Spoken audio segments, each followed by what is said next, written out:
if we do not invest in them, if we do not empower them. The resources above and below the ground belongs to the state. You are the state. So good morning, Namibia. We are back on the platform. Today we are joined by Honorable John-Louw Mouton.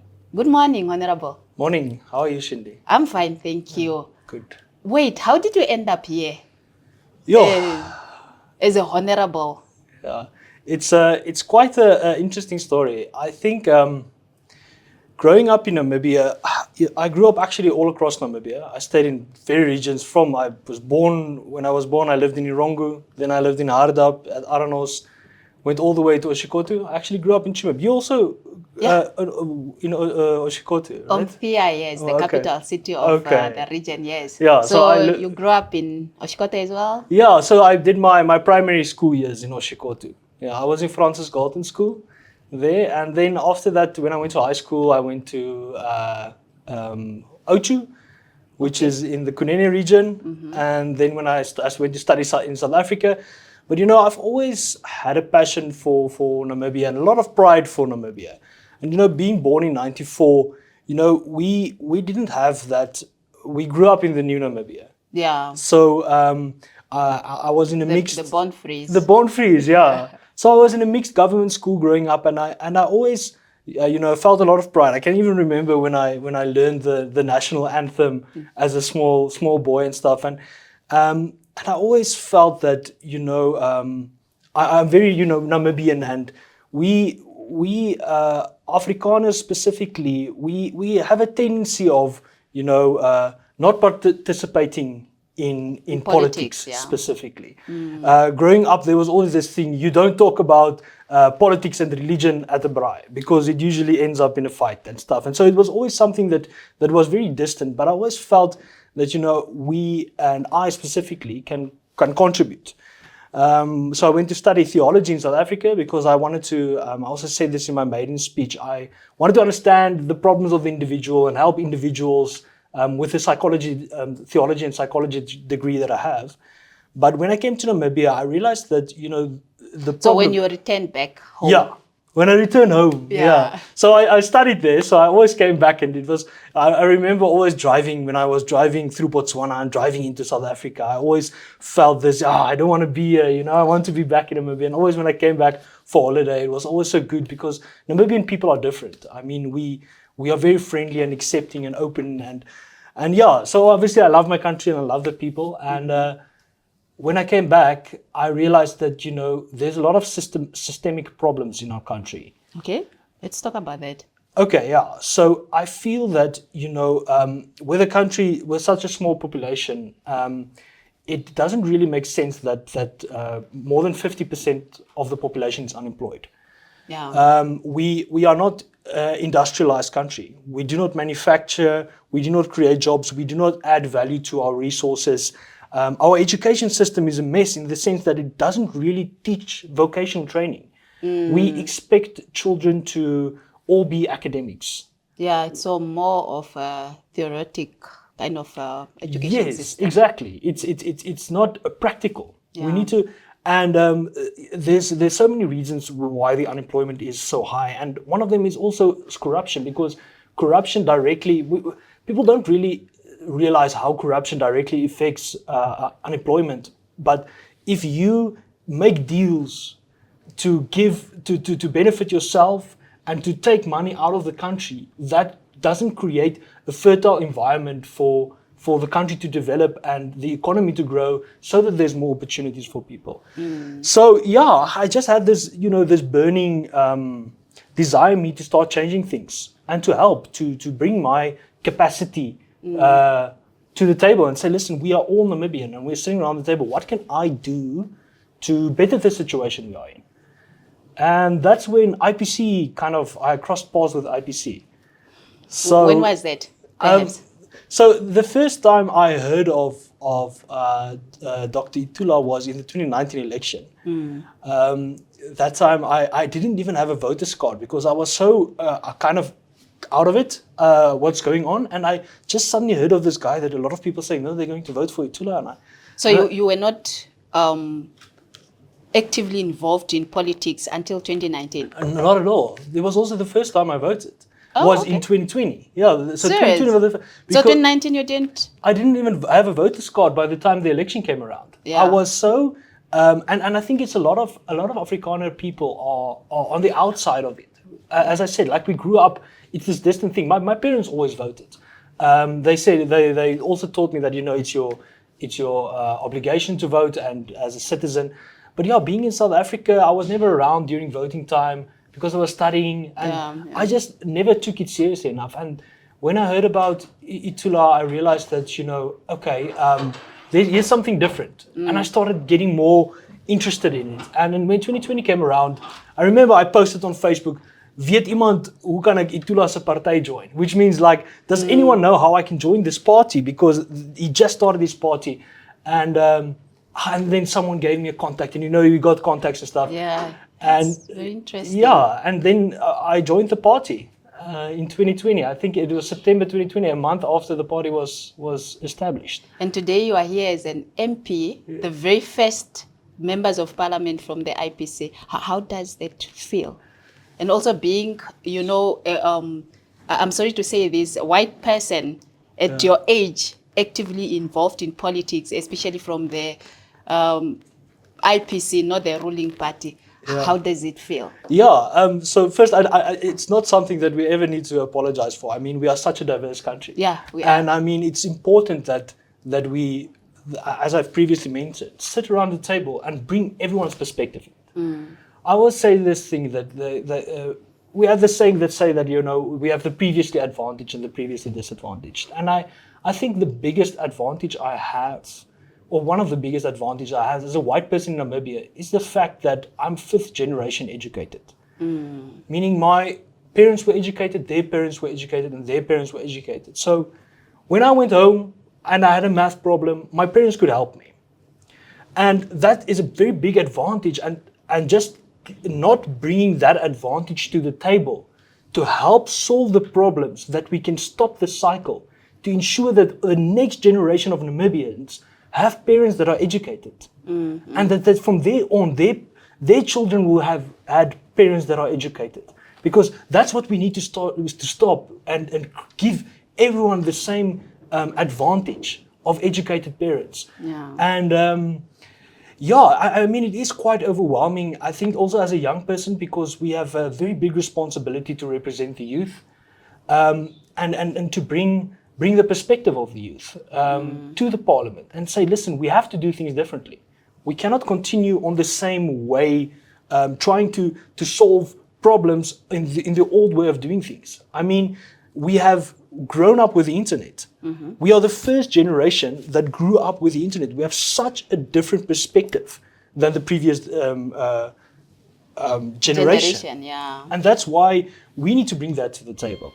And when I started with IPC, I started out of the media side of things, because I understand technology and I like technology, and I think that technology is also the solution to a lot of our problems. Okay, so when you're talking about technology and your interest in technology, is something that you did at school, or is just something that you learned out of maybe curiosity, or Yeah. So I think since you have been involved with the IPC's media team?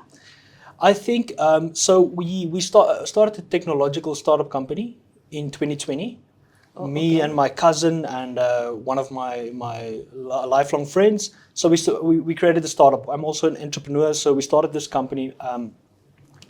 But the thing is, I've always realized that technology is a solution to a lot of the problems, because it can fast track things. It can it just opens so many doors, and to be averse to technology or not embrace technology will only keep you behind. Yeah. So I'm not, even though I understand how the various coding languages work and how coding works and stuff, I myself, I'm not a coder. I'm not a person that spends a lot of time behind a computer, but a lot of my friends do, and the people that I surround me with are experts in various fields. And I would rather say that I have a lot of knowledge, but it's a broad knowledge. And that my specific knowledge, they always say, yeah, it's like a tea. You should know a lot of things about a little bit, and then about one specific thing you should be really good in. And the thing that I'm really good in is to manage and work with people. And then I have a very broad understanding of how technology works. And I think that also helps me because as a shadow minister of ICT, Exactly. yeah, it enables me to have a broad understanding of the whole field and to get the right people and connect with the right people that has the in-depth understanding of the various aspects that I cover. Yeah. Thank you. Maybe while you are here, as a shadow minister of Information, Communication and Technology in Namibia, if you can maybe just walk us through the importance of your role as the shadow minister of that ministry, and also the Minister of Health is talking about AI ambulances in Namibia at this very age, and we have network challenges, coverage. People from, let's say, Ohamwimbi village, deep in Ohangwena region, still struggle with making phone calls, a normal phone call. But the world is moving into this fourth industrial revolution. So how far is Namibia? Okay, so to answer your first question in terms of the role, Yeah. I think the ICT has been neglected, and what I specifically mean to that is they have specifically the technology side of it. So it's information, communication, and technology. We focused a lot on communication. We focused a lot on information. So we've put up our cell phone towers and we have our but we don't focus that much on the technology side. And because the Office of the Prime Minister does the e-government side of things, there's a very big disconnect. So my role is to provide oversight on both. So it's the Office of the Prime Minister, the e-governance side, and then it's the ICT side. I believe they should be combined. And I believe science should also fall part of it, because science and technology go hand in hand. Yeah. And I also believe that everything should be, all the systems and platforms and everything e-governance should be under one roof, which is where the experts sit in terms of technology.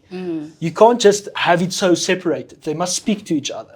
So that's the one aspect. And so my role is to provide oversight, to see how can we do it better? How can we find better solutions? What are other countries doing in terms of e-governance? Because one of the biggest problems we face in this country is e-governance, is the way we govern electronically. I mean, you have to go, the whole fact that you have to get a code of conduct document and get a certified ID, all those things can be get rid of if we just have a centralized system where everything is on, and everything is connected to each other.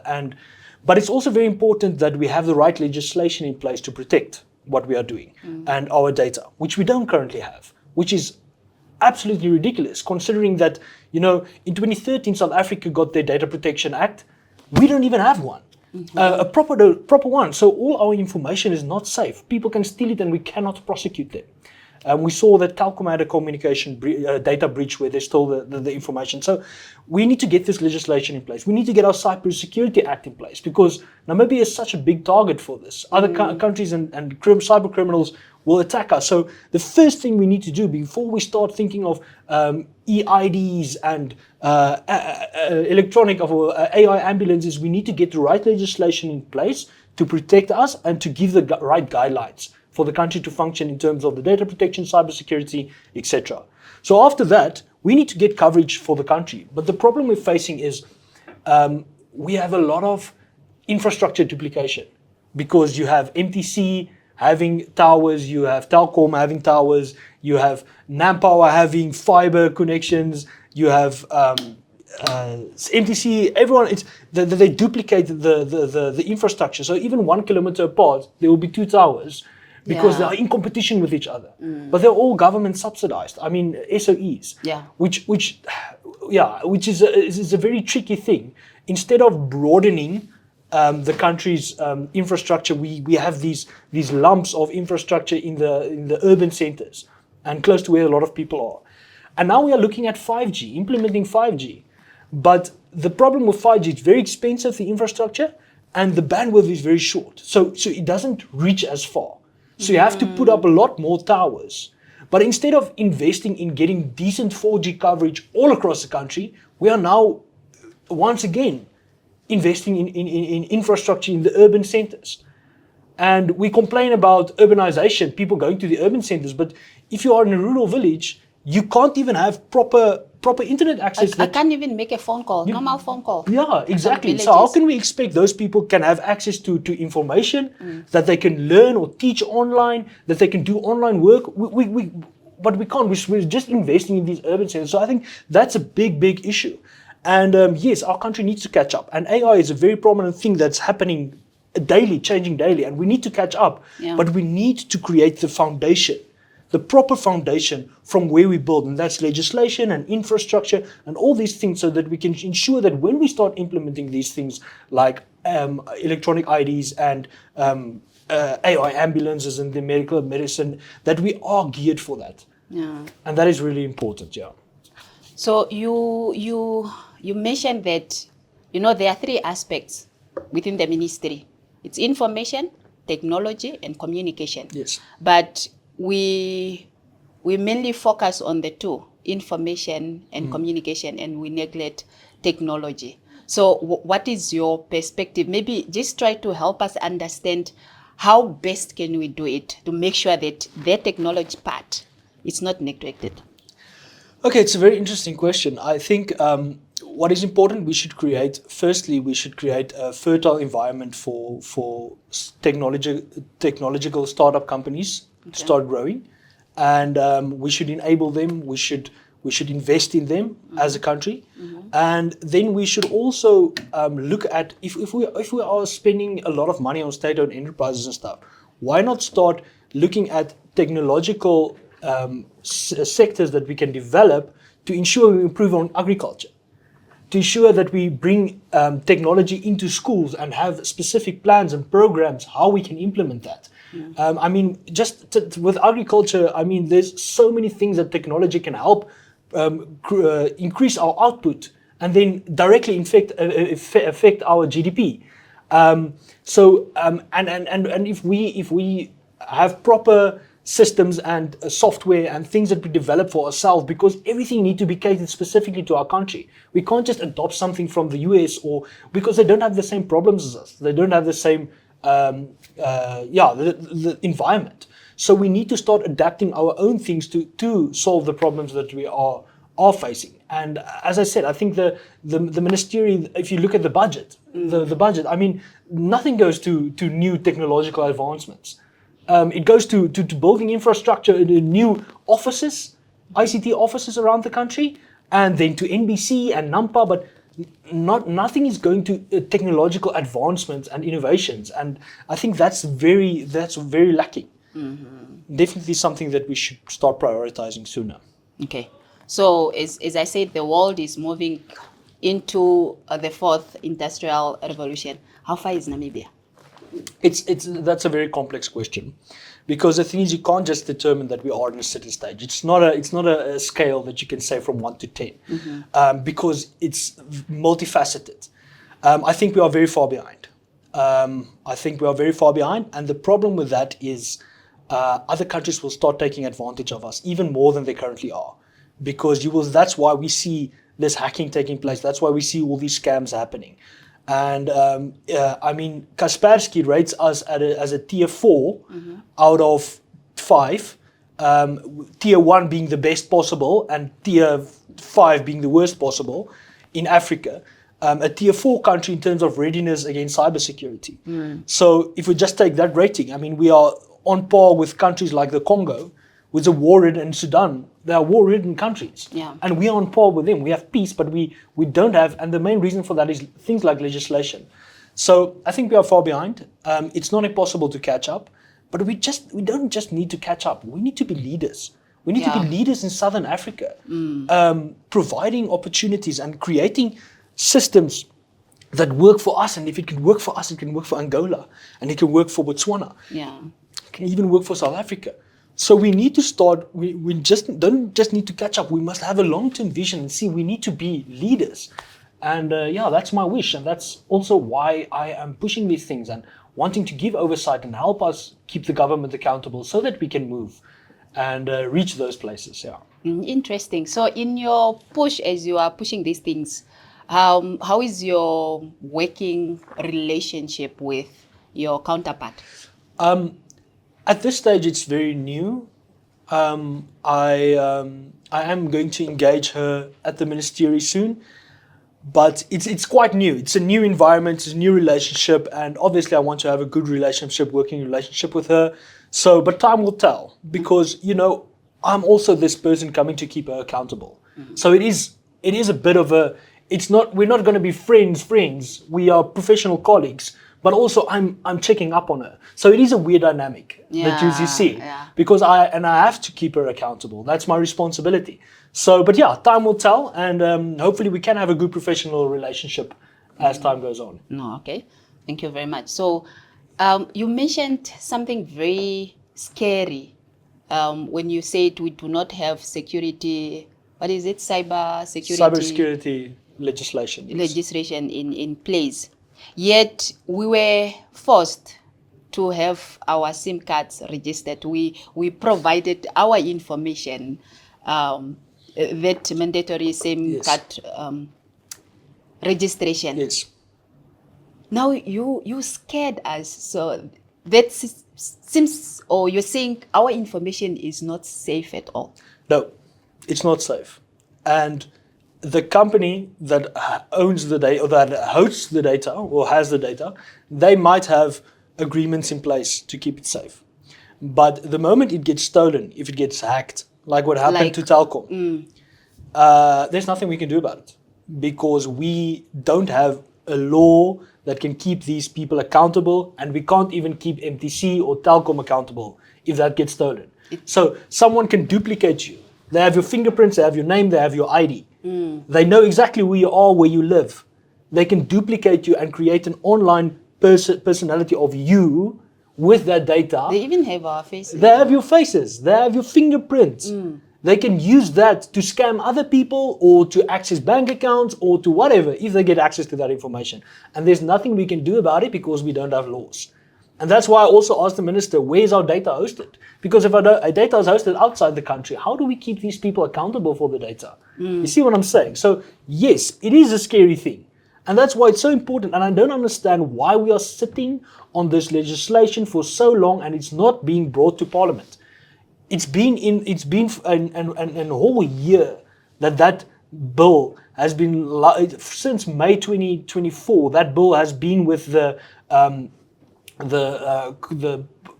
is it the cabinet or the cabinet commission for legislation? So it's been there for since May last year. Why is it not brought to Parliament, where people are getting scammed, their money gets stolen, and we can't keep anyone accountable? So now that we have that bill that is yet to make its way to Parliament, what role is the Shadow Minister of Information, Communication and Technology? I mean, Communication and Technology, yes. I'm right.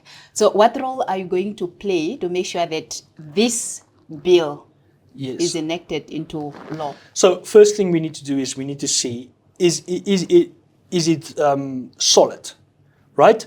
Is there no leaks inside it that can give people opportunities to find loopholes? Okay, before we get to that point of analyzing it, what role are you going to play as the Shadow Minister to make sure that indeed this bill comes to Parliament and be debated upon? Ask the Minister, and that is what I've done. I asked her, where is this bill? Why is it not here? What is the delay? To push it so that we can get that bill to Parliament. And she needs to answer that. So she hasn't answered yet. She will probably answer tomorrow if we get the time, and my question is answered. Tomorrow is the 10th of July. Probably when this thing comes out, I would have had an answer already. So hopefully we can see when and it needs to happen this year. But now we're going on recess for 2 months. So it's too long. You're going to come back in September. And then it's a lot of things that we are debating, and hopefully it even gets passed this year. And hopefully it's correct that we can just pass it as is and not send it back, because we also need to do benchmarking. Yeah. What does South Africa's bill look like? What is and how does this affect the economy? Because it's not just oh, your data needs to be protected, because there's a lot of things that intricate things that needs to be considered when looking at legislation of this kind. So yeah. Thank you. Honorable, Namibia is again going to polls this November for the regional and local elections. Yes. How prepared is the IPC? And also, what challenges might the party face during the upcoming election?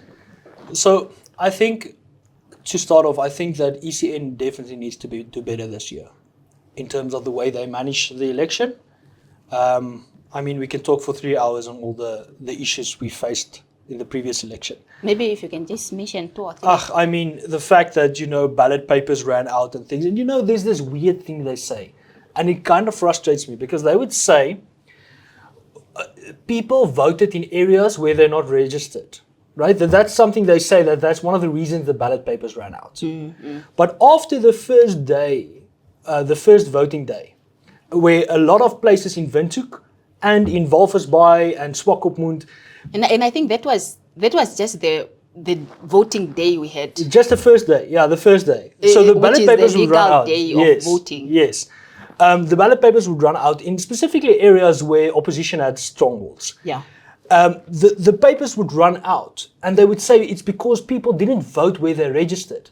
But yet, not all the people that were registered voted in Khomas. You see what I'm saying? Mm-hmm. So let's make it simple. If there's, let's say, I need to get my exact figures, but let's say there are 300,000 people registered in the whole Khomas area. 300,000. By the end of day one, only 200,000 managed to vote. So that means there's 100,000 extra ballot papers that weren't used. Now they're saying people they are voting where they're not registered. But then those 100,000 should have been enough, because we haven't reached the full 300,000 yet. We haven't reached 100% yet. Yeah. And even besides that, we had doubles and extra printed ballot papers. So that argument doesn't stand. You see, because we're not even close to the full amount. How can the ballot papers run out? So it's an easy excuse for them to say, but this is the reason. But no, it's deliberate, especially when you look at where the ballot papers ran out. But I'm not going to go too much into that. I just want to say that the ECN should definitely do better. And we are there. We are looking at them, and we are ensuring that things go better. Another challenge that we really face is, and people need to understand this, is that the local authorities where we control, like Walvisbaai and stuff like that, is people assume that because you are now the mayor or you have a few seats in the council, that the whole town is IPC and everything that happens is in IPC's control, which is not the case, because the Local Authority and Regional Council Acts is formulated in such a way that the line ministers and the ministry still have a lot of power over these. If you just take the CEO, is he an elected person or appointed person?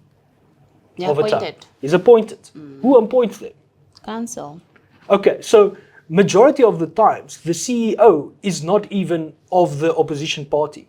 Yeah. And in the council, you still have a lot of people that are not in the opposition party. But then you have the technocrats, the people that work for the municipality and have been working for the municipality for 10s or 20s of years. They are also not necessarily from the opposition party, and majority of the time they are from the ruling party. So you have a few people that are there, but they are not completely in charge. They are just kind of in charge in the local authority, but they are not on the top. So people expect these local authorities to be able to solve all the problems, but they are being sabotaged from the top and from the bottom. You see? Because the technocrats will sabotage them, they won't deliver the garbage. And the town is dirty. Yes, because they deliberately sabotage them, and then from the top, they will not approve tenders, not allocate money, prolong processes, stifle new projects and things like that to deliberately sabotage. And it's really sad. It's really sad to see that this type of sabotage would happen just to improve their chance of doing better in the election, and the people suffer. The people suffer, and you see it all over. And that's something that is a real struggle, because people will say, but the potholes aren't fixed, IPC is not doing the job. But the tender is not getting approved from the line ministry, the money is not allocated. It's deliberate things. So that's a struggle that we've been facing, and I think we will continue to face. Politics is a dirty game, and the thing is, if you're the smaller one, it's easy that they will try and bully you. So we So just is it really dirty? Is politics really a dirty game, or perhaps the players are the ones that are dirty? yeah, that's the question, right? Because we try Because to. I think the game is very innocent. It's the players. No, I actually tend to agree with you because Yeah. we also try to. We are a very principled party. We Yeah. believe in rule of law. We believe in, and we fight for all Namibians, right? Why would we? And that's the thing. We want to upbuild, uplift, hold hands, and then you get these things, and it is frustrating. But we continue, and we will continue to do the good fight to ensure that at the end of the day, that Namibians are the ones that are uplifted. All of us, with your Oshivambu, German, Afrikaans, Damara, doesn't really matter. It's every Namibian must be uplifted because we are a small nation. We need to hold hands Yeah, and work together. indeed. Yeah. So, with those challenges that you have mentioned, most of them are were experienced during the past national election. Now we are faced with, we are faced with the regional and local authorities election specifically, and the voters that are going to participate, the residents of those regions and the towns. So there won't be a thing of somebody from Erongo came to vote, vote in Oshkoto. It's Oshkoto region, Oshkoto residents are going to vote. So what possible challenges could you perhaps anticipate coming from ECN, apart from shortage of ballots and all that? Because you said they need to do better this time. What is that? What message do you have to them? What a message I have to them: put up more polling stations. I mean, if South Africa, with a country of 65 million, or how much is their population, if they are able to vote in one day, right? Mm-hmm. Surely our 1.4 million registered voters will be able to vote in one day. We haven't drastically increased our amount of voting stations since the first election. Yeah. We need to drastically increase that. The time for people to stand in a queue must not be longer than 1 hour. Why are we investing 600 million every year if we are not... They must put in better infrastructure, get more machines, get more polling stations, that it's an hour max and we can cycle it quicker.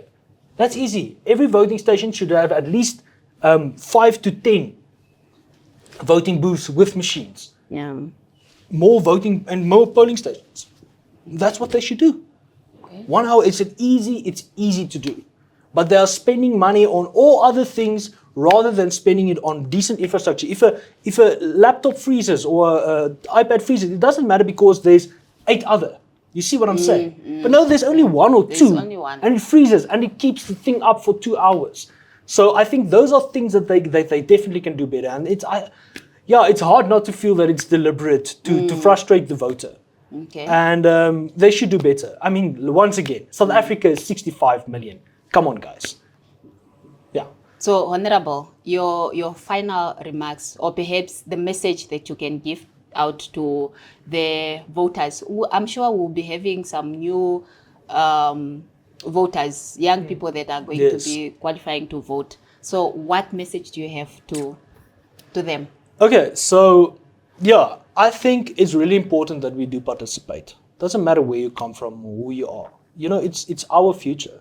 It's our future, and we need to start looking at things differently. We need to start bringing change in the systems that we have, because it's not enabling us. And it doesn't help you just keep on painting over the same thing. We need to create a new house. We need to create a new foundation.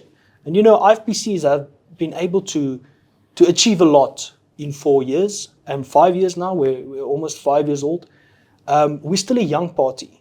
And our growth potential is immense, but we need everyone to start working together and participating. Go out, vote, take part, do your part. Doesn't matter who you are. We need everyone's participation to help build this nation and to help create a better future for the young people of this country. Thank you. Thank you, Honorable. Thank you, Shiindi. Thank you for making time with us today. And that brings us to the end of today's episode. Please stay tuned, stay informed. Until next time. There is hope. If we do not invest in them, if we do not empower them, There is also